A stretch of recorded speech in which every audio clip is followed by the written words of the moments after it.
ভাইরা আমার, হাসরের ময়দানে যারা অপরাধী, যারা মুজরিম, তাদেরকে লক্ষ্য করে বলবেন, সম্বোধন করে বলবেন, হে অপরাধীরা, তোমরা আজকে নেককারদের থেকে পৃথক হয়ে যাও, তোমরা আজ নেককারদের থেকে আলাদা হয়ে যাও।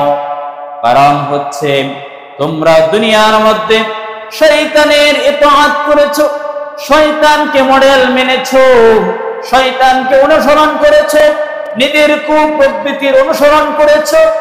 আর আমি কি তোমাদেরকে দুনিয়ার মধ্যে প্রতিশ্রুতি দেই নাই যে তোমরা শয়তানের আনুগত্য করিও না? আল্লাহ তাআলা পরবর্তী আয়াতে বলেন, আলাম আ'হাদ ইলাইকুম ইয়া বানি আদম আল্লা তা'বুদুশ শাইতান। আল্লাহ রাব্বুল আলামিন বলেন, হে বনি আদম, আমি কি তোমাদেরকে অঙ্গীকার দেই নাই, প্রতিশ্রুতি দেই নাই? আমি কি হে বনি আদম তোমাদেরকে এই নির্দেশ দেই নাই, আল্লাহ তা'বুদুশ শাইতান, যে তোমরা শয়তানের আনুগত্য করবে না, শয়তানের ইতাআত করবে না, শয়তানকে মাবুদ বানাবে না।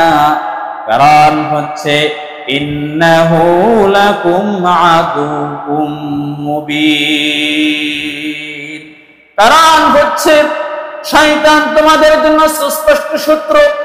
আর শত্রু কোনোদিন তোমাকে ভালো কাজের দিকে অগ্রসর করতে পারে না। শত্রু কোনো সময় তোমাকে ভালো পথের দিশা দেবে না, তোমাদেরকে সুপথে পরিচালিত করবে না।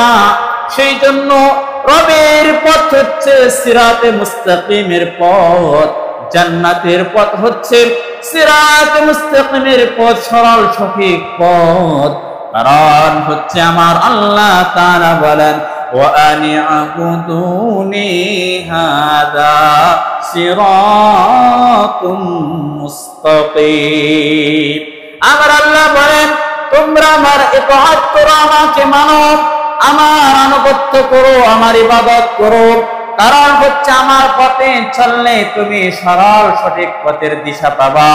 আল্লাহ বলেন, হাযা সিরাতুম মুস্তাকিম, এটাই হচ্ছে সরল সঠিক পথ। আর এই সরল সঠিক পথের জন্য সূরা ফাতিহার মধ্যে আল্লাহ পাক আমাদেরকে শিক্ষা দিয়েছেন, ইহদিনাস সিরাতাল মুস্তাকিম। হে আল্লাহ, আপনি আমাদেরকে সরল সঠিক পথের সন্ধান দেন, আমাদেরকে সঠিক পথে পরিচালিত করুন। এই দোয়া আমরা নামাজের মধ্যে পাঠ করি, আমরা নামাজ ছাড়াও বারবার সূরা ফাতিহা পাঠ করি। ভাইরা আমার, এই শয়তান কি করেছে? শয়তানকে আপনি কেন মানবেন না? শয়তানকে আপনি কেন আইডল মানবেন না? কেন শয়তানকে আপনি অনুসরণ করবেন না?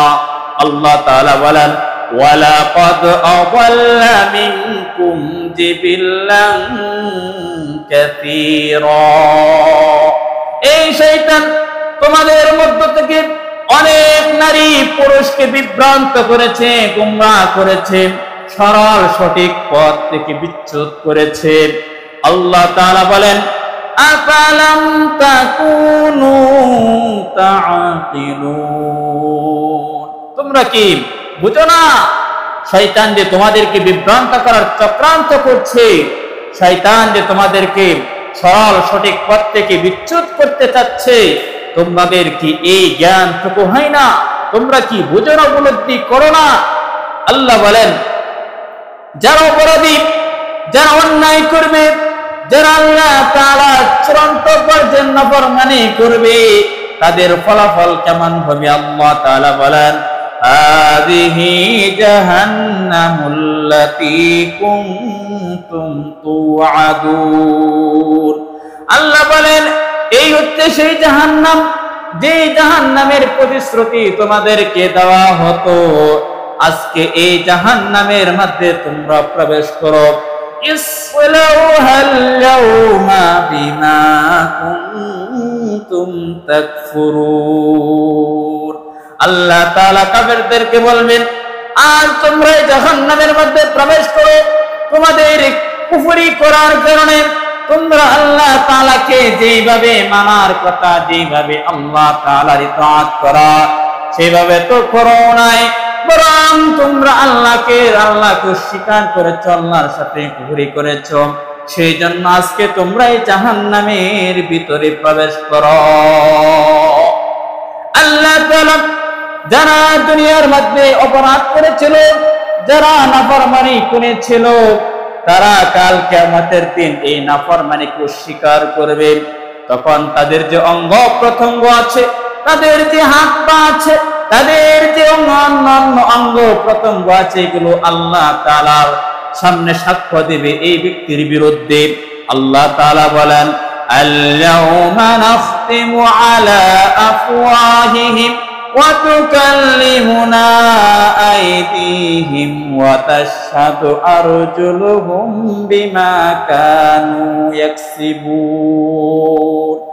আল্লাহ বলেন, আল-ইয়াওমা নাখতিমু আলা আফওয়াহিহিম, আল্লাহ বলেন যে আমি তাদের আজ মুখকে লাগাম পরিয়ে দেব, তাদের মুখের মধ্যে মোহর মেরে দেব। ওয়া তুকাল্লিমুনা আইদিহিম, তখন তাদের হাত আমার সাথে কথা বলবে।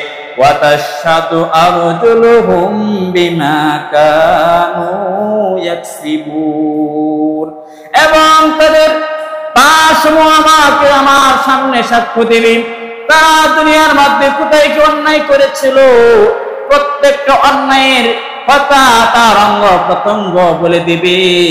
বিমা কানু ইয়াকসিবুন, তাদের কৃতকর্মের কারণে তারা দুনিয়ার মধ্যে যেখানে ফাসাদ করেছে, বিশৃঙ্খলা করেছে, তারা ভূপৃষ্ঠের যে প্রান্তে অপরাধ করেছে, প্রত্যেকটা অপরাধের কথা তার অঙ্গ প্রত্যঙ্গ বলে দেবে।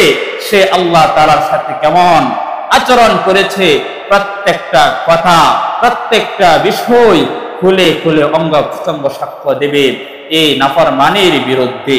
সেজন্য ভাই ও দোস্ত বুজুর্গ, সম্মানিত উপস্থিতি, আমাদের অঙ্গ প্রত্যঙ্গ যেন আমার বিরুদ্ধে সাক্ষ্য না দেয়, আমার অঙ্গ প্রত্যঙ্গ যেন আমার পক্ষে সাক্ষী দেয়।